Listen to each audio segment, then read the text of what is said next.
Hello friends, जय हिंद। स्वागत है आप सभी का पीमैक्स क्लासेज की यूट्यूब चैनल पर।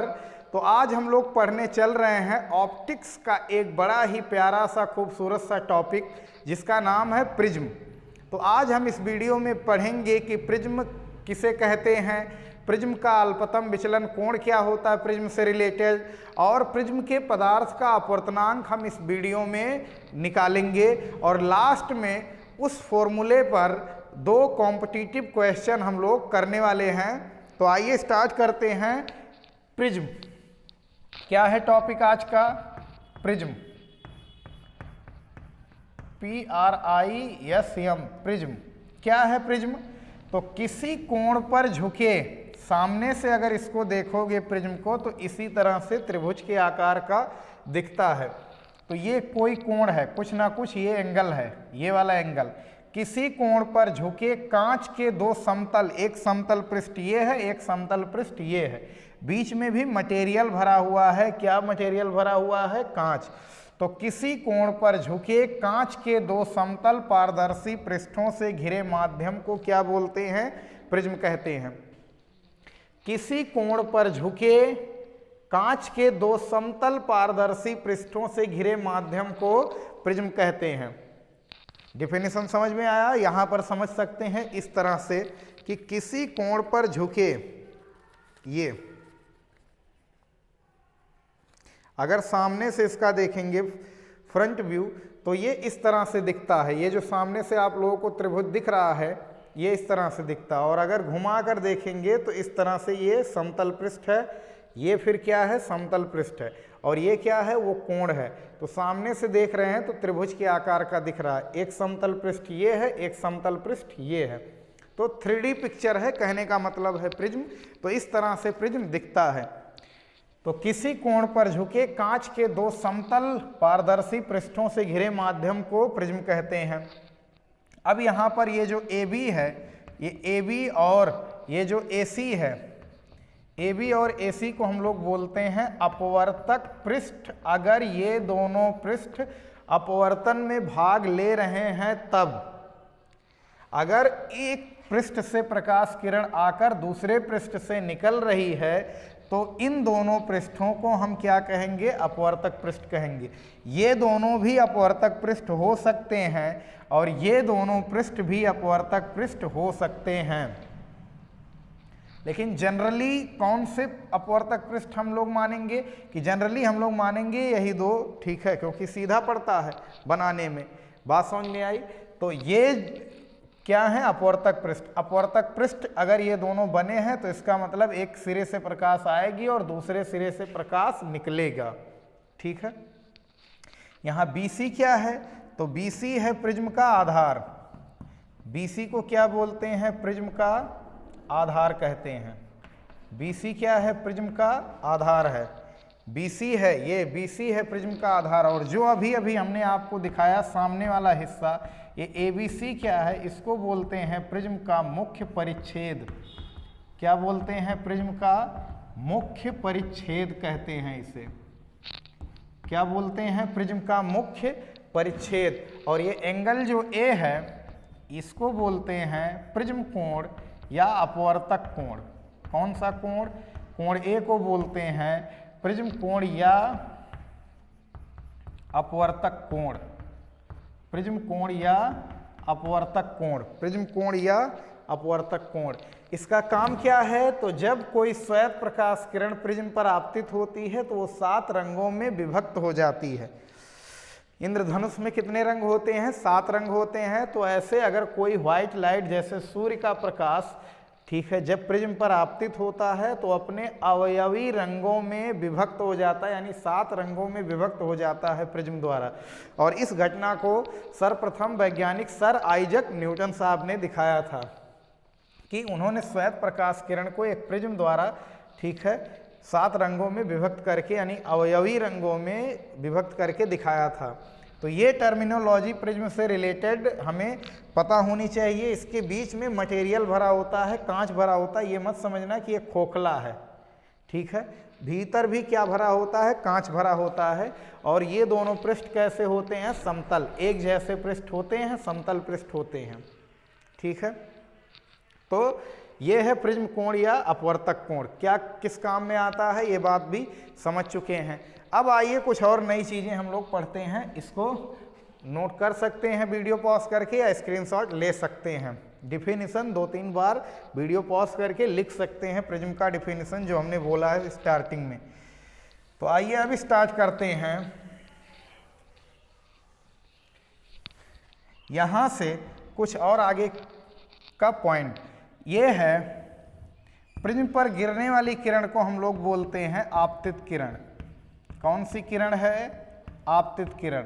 यहाँ पर हम लोग क्या खींच सकते हैं? यहाँ पर खींच सकते हैं अभिलंब। एक मिनट,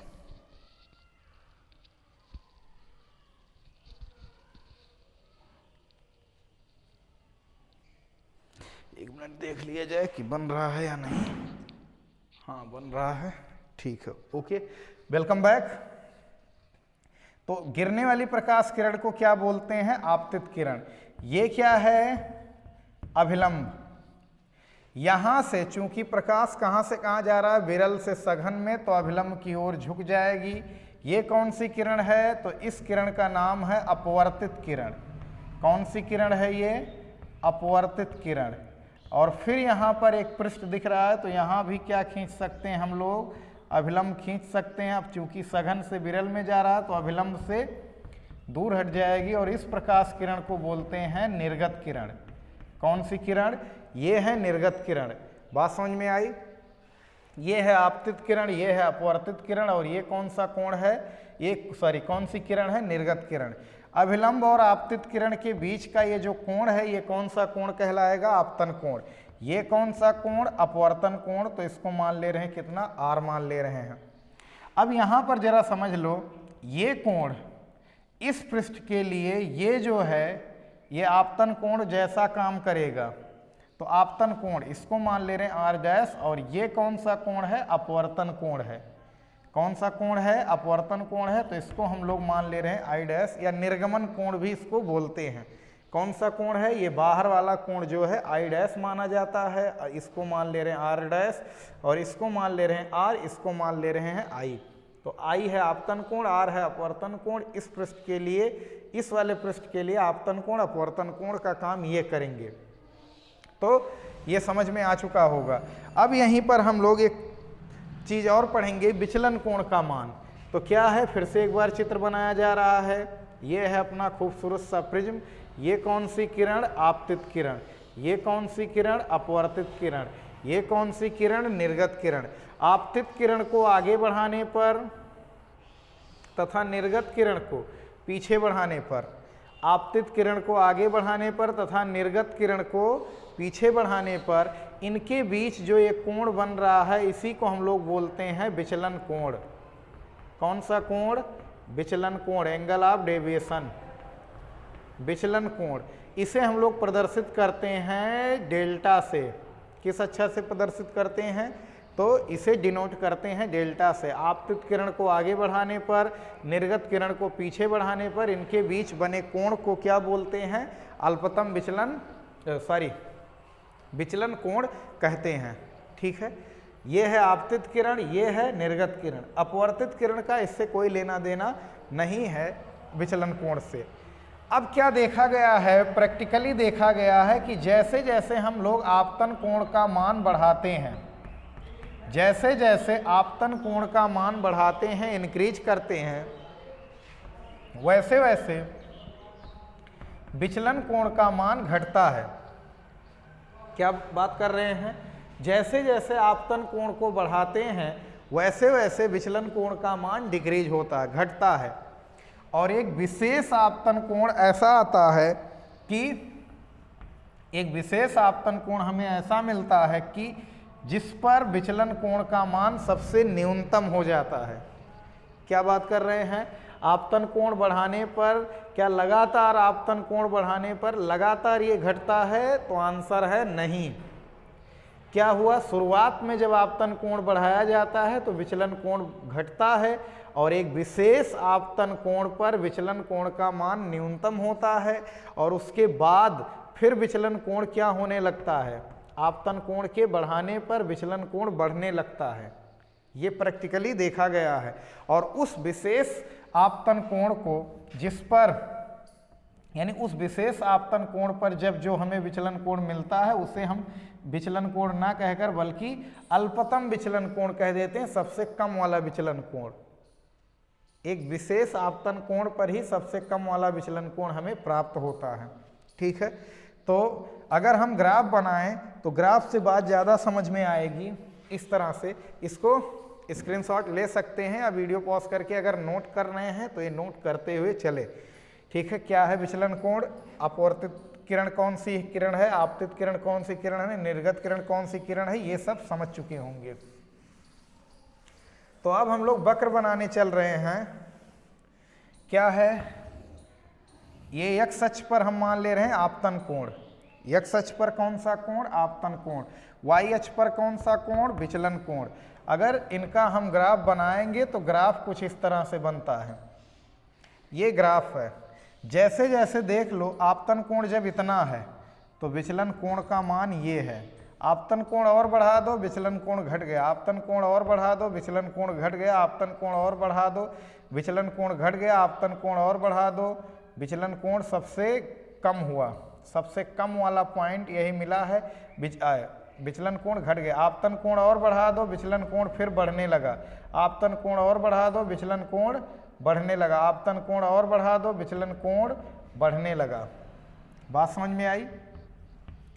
तो ये है सबसे न्यूनतम यानी सबसे छोटा वाला विचलन कोण ये है। एक ही सबसे छोटा मिलेगा, इसको हम लोग क्या बोल देते हैं, डेल्टा एम। और ये जो वक्र है, ये इस वक्र का नाम क्या है, आई डेल्टा वक्र नाम है। क्या नाम है, आई डेल्टा वक्र। तो ये विचलन कोण यानी एक विशेष आपतन कोण पर, इस वाले आपतन कोण पर ये सबसे छोटा मिला है। और यही है क्या, अपना अल्पतम विचलन कोण, मिनिमम। यहाँ पर मिनिमम एंगल ऑफ डेविएशन है। ठीक है, एंगल ऑफ डेविएशन का जो मिनिमम वैल्यू है वो ये है। और किस आपतन कोण पर, इस वाले आपतन कोण पर। अब ये होता है जब ये अल्पतम विचलन कोण हमें प्राप्त होता है तो उससे रिलेटेड बड़ी ही इंपॉर्टेंट बातें। पहली इंपॉर्टेंट बात कि आई और आई डैश दोनों क्या होते हैं, बराबर होते हैं। अभी अभी बना था, इधर बना था आई, इधर बना था आई डैश। प्रिज्म के एक साइड में हमने माना था आई, एक साइड में माना था आई डैश। तो ये दोनों कोण बराबर होते हैं। बड़ी ही इंपॉर्टेंट बात, बड़ी ही इंपॉर्टेंट बात। अल्पतम विचलन की स्थिति में, अल्पतम विचलन की स्थिति में, अल्पतम विचलन की स्थिति में आई बराबर क्या होता है, आई डैश। आई बराबर क्या होता है, आई डैश। दूसरा आर बराबर क्या होता है, आर डैश। आर बराबर क्या होता, आर डैश। प्रिज्म के भीतर बना था, आर बराबर क्या होता है, आर डैश। बड़ा ही इंपॉर्टेंट। और तीसरा इंपॉर्टेंट पॉइंट कि जो ये अपवर्तित किरण होती है, ये अपवर्तित किरण होती है प्रिज्म के आधार के समांतर। अपवर्तित किरण जो होती है उस समय वो आधार की क्या होती है, समांतर। तो अल्पतम विचलन की स्थिति में तीन बड़े ही इंपॉर्टेंट निष्कर्ष देखे गए हैं कि आई और आई डैश हमेशा क्या होते हैं, बराबर होते हैं।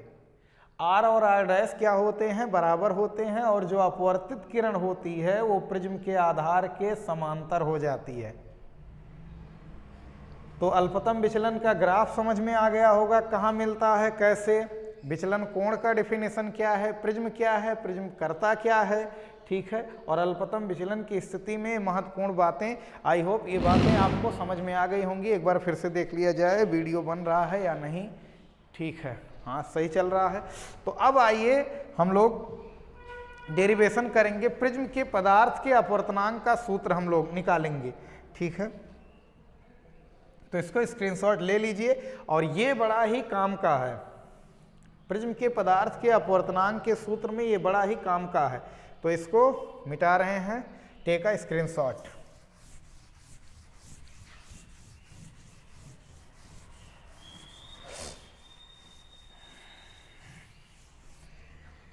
तो अब हम लोग पढ़ने वाले हैं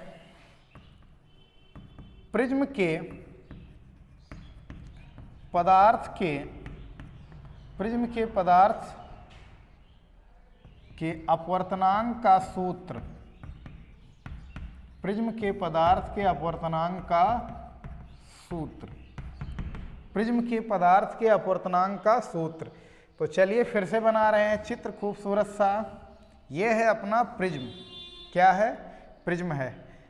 ये है कौन सी किरण? आपतित किरण। ये कौन सी किरण है?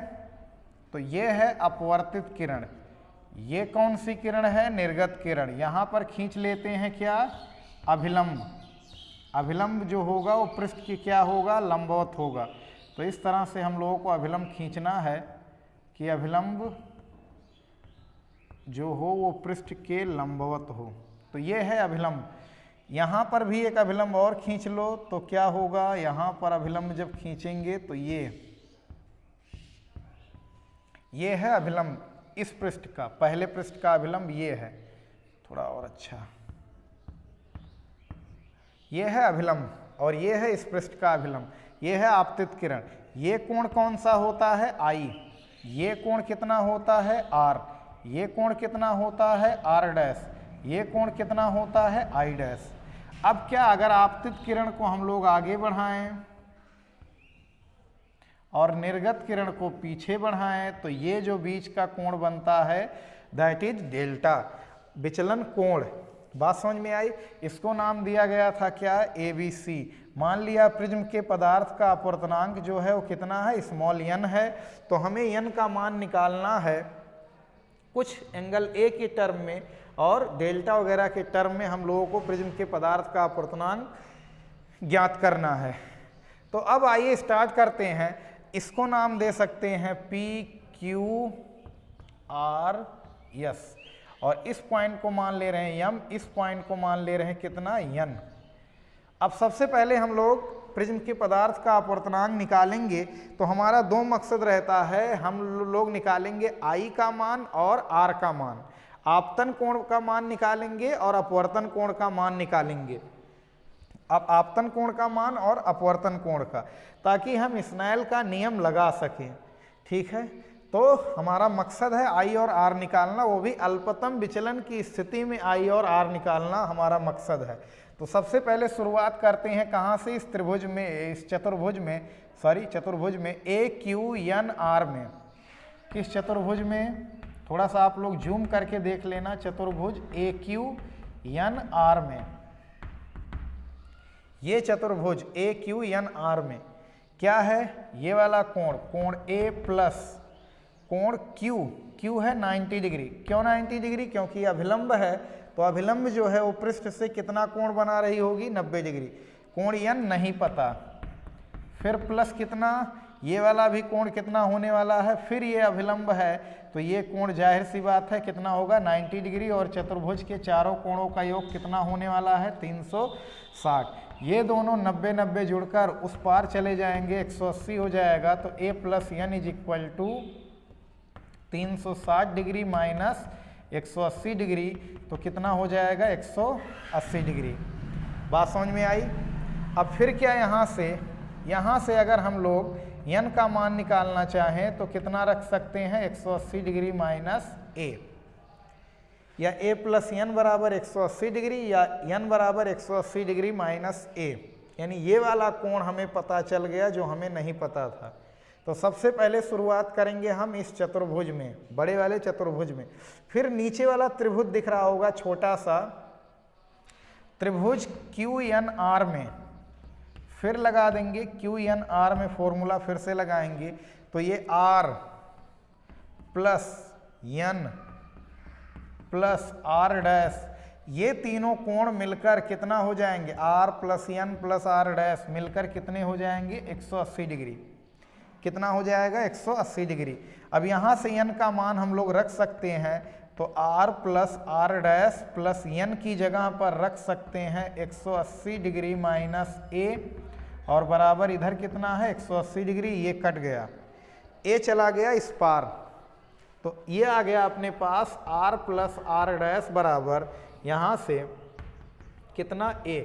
इसको हम लोग समीकरण 1 भी मान ले रहे हैं। और यहीं पर जैसे ही यहाँ समीकरण 1 मानेंगे R और R डैश मिल जाएगा, तुरंत लगाएंगे अल्पतम विचलन की स्थिति वाला कंडीशन।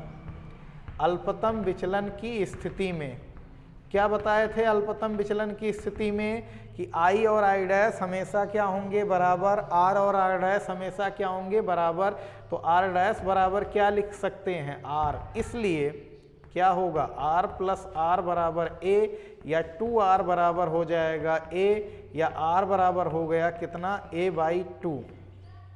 अपवर्तन कोण का मान चलो कम से कम निकल गया, R का मान निकल गया है कितना A/2, और R प्लस R डैश बराबर कितना आ गया है A आ गया। ठीक है, ये जानकारी हम लोगों को पता चल गई है। अब हम क्या कर रहे हैं, इसको मिटा रहे हैं। स्क्रीनशॉट ले सकते हैं या वीडियो पॉज करके नोट कर रहे हैं तो नोट कर सकते हैं, इंपॉर्टेंट डेरिवेशन है बोर्ड के लिए। अब इसको मिटा रहे हैं हम। अब फिर कहाँ लगाएंगे कंसेप्ट, तो फिर से हम लोग कंसेप्ट लगाने वाले हैं इस वाले त्रिभुज में, ये वाला छोटा सा त्रिभुज। अब जरा देख लो, अगर ये वाला कोण I है तो ये पूरा कोण कितना होगा I होगा। ये कोण है R, तो इतना कोण हो जाएगा, पूरे में से R घट जाएगा, यानी ये वाला कोण हो जाएगा I माइनस R। छोटा है, थोड़ा सा ध्यान से सुनकर, I माइनस R। यहाँ पर ये वाला कोण है I डैश, तो ये पूरा होगा I डैश, ये पूरा होगा I डैश। तो इतना वाला कोण अगर हमें निकालना हो तो पूरे में से ये वाला कोण घटा सकते हैं, तो ऊपर वाला कोण हो गया I dash minus R dash. कितना हो गया I dash minus R dash. अब इस त्रिभुज की बात अगर हम करें, त्रिभुज MQR में, त्रिभुज MQR की बात करें तो ये है बहिष्कोण, ये इस तरह से ये बना है डेल्टा, ये है I माइनस R, ये है I dash minus R dash. तो बहिष्कोण जो होता है वो सुदूर अंतः कोणों के योग के बराबर होता है, I dash minus R dash. ठीक है, I dash minus R dash. यहाँ पर I और I डैश एक साथ में कर ले रहे हैं तो क्या हो जाने वाला है I प्लस I डैश, और R और R डैश को एक साथ कर ले रहे हैं माइनस कॉमन करके दोनों में, तो ये हो जाने वाला है।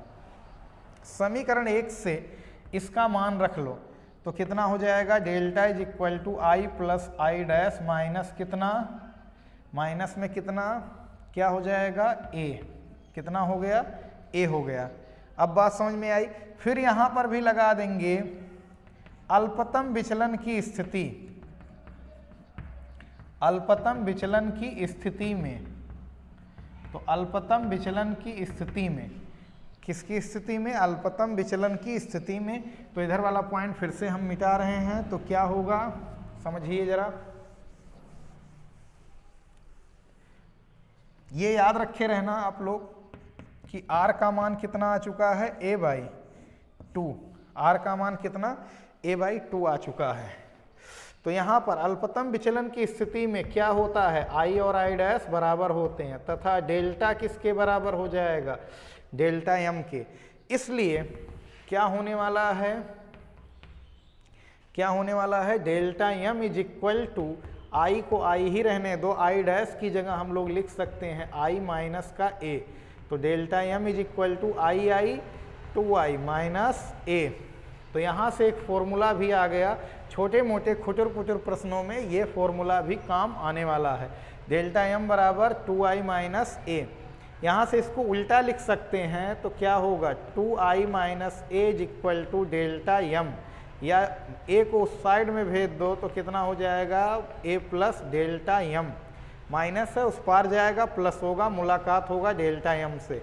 तो I बराबर हो जाने वाला है A plus delta M divide by 2। कितना, I बराबर आ गया A plus delta M by 2। R का मान पता चल गया था A/2, I बराबर आ गया A plus delta M by 2। तो I और R हमें पता चल गया। अब लास्ट में बारी है स्नेल्स का नियम लगाने का। स्नेल का नियम लगा दो और फिर अपने पास वो खूबसूरत सा अपवर्तनांक का सूत्र आ जाएगा प्रिज्म के पदार्थ का। तो क्या करेंगे, डेरिवेशन में कितने पॉइंट याद रखने हैं, सबसे पहले चतुर्भुज में चारों कोणों का योग 360 करो, फिर त्रिभुज में तीनों कोणों का योग 360 करो, अल्पतम विचलन की स्थिति लगाओ, फिर ऊपर वाले त्रिभुज में लगाओ, त्रिभुज में बहिष्कोण वाला कंसेप्ट, फिर यहाँ भी अल्पतम विचलन की स्थिति करो, आई निकल जाएगा, आर निकल जाएगा, और लास्ट में चौथे स्टेप में हम लोगों को लगा लेना है स्नेल का नियम। तो अब इसको मिटा रहे हैं। तो ये वाला चित्र भी हम मिटा दे रहे हैं अब।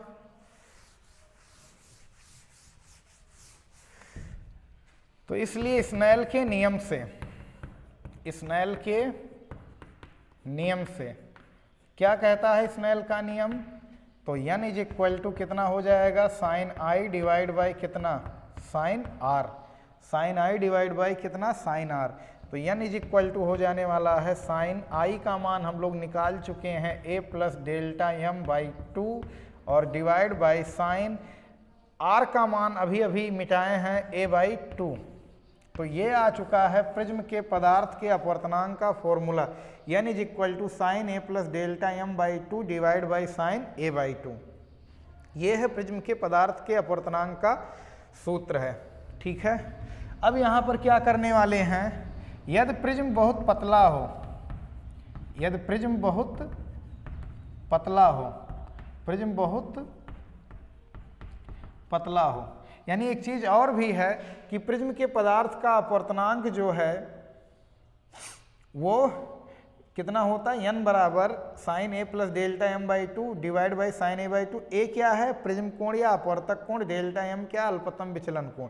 इन दोनों कोणों पर n का मान डिपेंड करता है। ये दोनों कोण कम ज़्यादा होंगे तो n भी क्या होगा, कम ज़्यादा होगा। यदि प्रिज्म बहुत पतला हो अर्थात कोण a जो है वो 5 डिग्री या 5 डिग्री से क्या हो, कम हो, 5 डिग्री से क्या हो, कम हो, तब हम क्या कर सकते हैं, तब sine a plus delta m by 2 को लिख सकते हैं a plus delta m by 2 लिख सकते हैं, तथा साइन a बाई 2 को लिख सकते हैं a बाई 2, यानी साइन हटा सकते हैं। शर्त है प्रिज्म बहुत पतला हो या कोण जो है a वाला कोण जो है वो 5 डिग्री से क्या हो, कम हो। तो हम क्या कर सकते हैं, तो हम इसको साइन हटाकर भी लिख सकते हैं। इसलिए अब क्या होगा, n बराबर, अगर साइन हटाकर लिखें पतले प्रिज्म के लिए तो साइन साइन हटा सकते हैं, तो कितना हो जाएगा, a plus delta m by 2 divide by a by 2, 2 से 2 कट जाने वाला है, तिरछा गुणा हो जाएगा। तो n a बराबर a plus delta m, a आ जाएगा इस पार, तो n a minus a is equal to कितना होगा, डेल्टा m। यहाँ से a कर लो कॉमन, तो n माइनस 1 इंटू a बराबर आ गया क्या, डेल्टा m। तो डेल्टा m बराबर एक फॉर्मूला आ गया, या इसको उल्टा लिख लो तो delta m is equal to n minus 1 into a। ये आ गया अल्पतम विचलन का एक और फॉर्मूला आ गया अपवर्तनांक के पद में। ठीक है, तो ये फॉर्मूला हम लोग तब लगाने वाले हैं जब प्रिज्म बहुत पतला हो। एक मिनट देख लिया जाए कि वीडियो सही सब कुछ आ रहा है कि नहीं। तो यस, सब कुछ सही चल रहा है। तो ये है प्रिज्म के पदार्थ का अपवर्तनांक का फॉर्मूला, और ये है पतले प्रिज्म के लिए अपवर्तनांक का फॉर्मूला। ठीक है, तो ये इसको मिटा रहे हैं अब हम।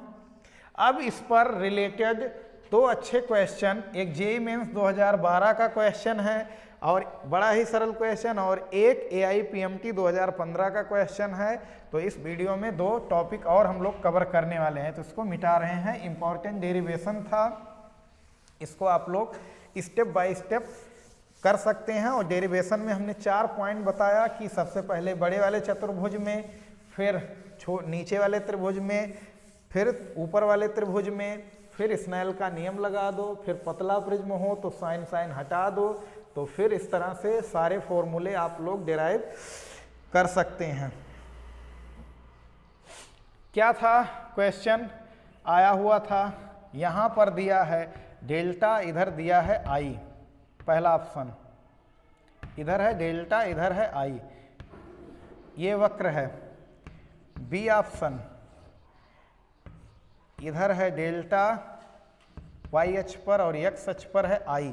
आई डेल्टा वक्र के बारे में पूछा था कि किसी प्रिज्म के लिए जो अल्पतम विचलन कोण का कंडीशन ज्ञात किया जाता है, यानी किसी प्रिज्म के लिए आई डेल्टा वक्र कौन सा होगा, सीधा मतलब सी ऑप्शन है इधर है डेल्टा और इधर है आई, इधर है डेल्टा, और डी ऑप्शन है ये इधर है डेल्टा और इधर है आई। ठीक है, तो ये 4 ऑप्शन, ये खूबसूरत सा क्वेश्चन आया हुआ है जेईई मेंस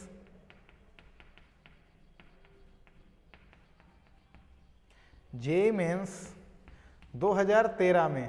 अब खुद सोच सकते हैं जो लोग कंसेप्ट खूब अच्छे तरीके से पढ़े हैं, जो लोग आई डेल्टा वक्र का ग्राफ पढ़े हैं, उनको तो पलक झपकते ही इसका आंसर पता है। क्या है इसका आंसर?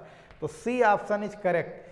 क्या होता है, आपतन कोण बढ़ाने पर विचलन कोण घटता है, ये तो बढ़ रहा है, विचलन कोण स्थिर है, स्थिर होता ही नहीं है।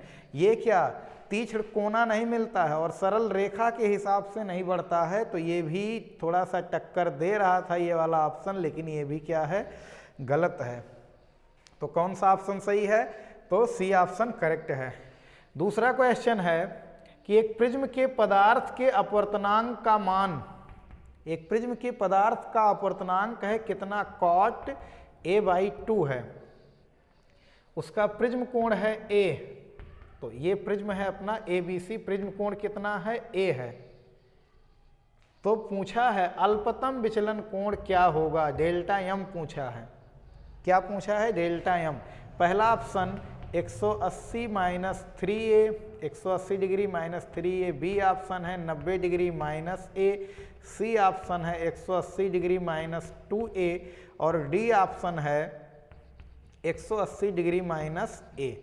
ये 4 ऑप्शन है, और ये क्वेश्चन आया हुआ है AIPMT all India pre medical test 2015 में आया हुआ क्वेश्चन है। बड़ा ही सिंपल सा क्वेश्चन है AIPMT 2015 का। क्या है प्रश्न? एक प्रिज्म के पदार्थ का अपवर्तनांक है n बराबर कॉट a/2, तो कह रहा इसके अल्पतम विचलन कोण का मान, ये 4 ऑप्शन है, इनमें से कौन सा है? ठीक है, एक मिनट। हाँ, तो ये प्रिज्म के पदार्थ का अपवर्तनांक कितना दिया है, n = cot a/2, तो इसको स्क्रीनशॉट ले सकते हैं। आइए इधर हम लोग सॉल्व करते हैं लास्ट क्वेश्चन आज का।